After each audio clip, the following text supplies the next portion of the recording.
సంస్థాపనార్థాయ సంభవామి యుగే యుగే. శ్రీ శ్రీ శ్రీ ఆచార్య ప్రబోధానంద యోగీశ్వరుల వారికి, జగద్గురువైన శ్రీకృష్ణ పరమాత్మకు నమస్కరించుకుంటూ, త్రైత సిద్ధాంత భగవద్గీతలోని పురుషోత్తమ ప్రాప్తి యోగము అనే అధ్యాయములో మొట్టమొదటి శ్లోకము గురించి తెలుసుకుందాం.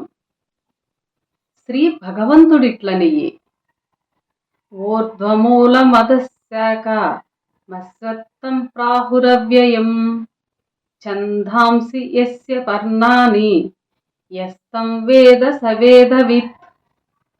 ఈ శ్లోకము ప్రకృతి పురుషుడు గురించి తెలియచేశారు. భావము: పైకి వేర్లు, క్రిందికి కొమ్మలు గల అశ్వత్థమనే వృక్షము అవ్యయమైనదని, వేదములు ఆకులుగా ఉన్నవని ఎవడు తెలియనో వాడు వేదములు తెలిసిన వాడని కూడా చెప్పవచ్చును. వివరము: ఒక వృక్షమునకు వేర్లు, మొదలు, కొమ్మలు, ఆకులు, ఫలములు ఉండుట సహజము.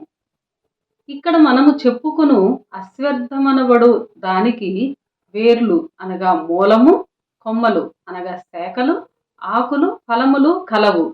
కావున వృక్షము లాంటి పోలిక ఉన్నది కనుక ఒక విధముగా అర్థమగుటకు వృక్షమని కూడా చెప్పుకోవచ్చును.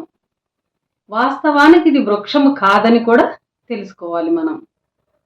సాధారణముగా వృక్షమునకు వేర్లు క్రింద భూమిలో, కొమ్మలు పైన ఉంటూ కొమ్మలకు ఆకులు అందముగా కనిపిస్తుంటాయి.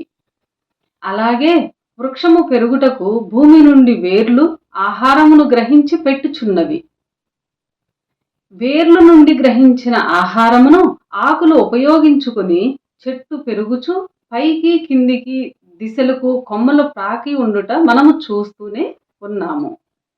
కానీ ఇక్కడ చెప్పబడు అశ్వత్థమనబడు వృక్షము పైకి వేర్లు, క్రిందికి కొమ్మలు గలదిగా ఉండటము విచిత్రము.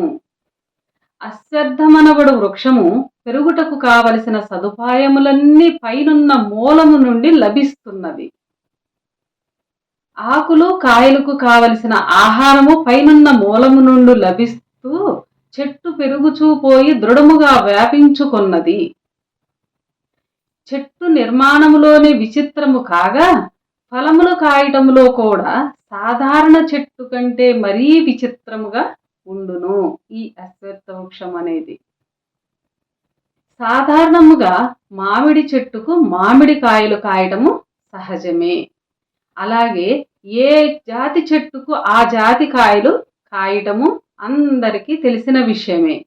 కానీ అశ్వత్థ వృక్షమనబడు దానికి ఒక విధమైన కాయలు కాయవు.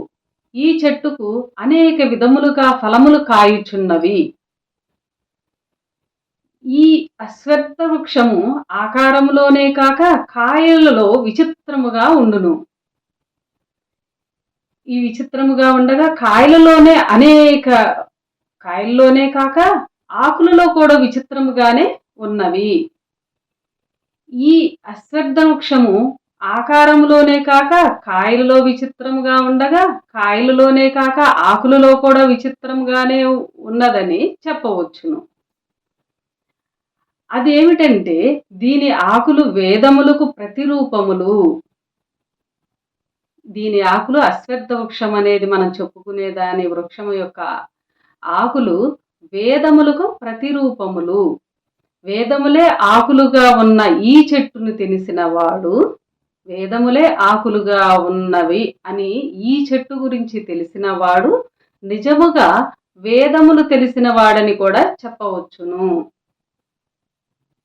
ఈ శ్లోకము ఇంతటితో సమాప్తము. అందరికీ నమస్కారం.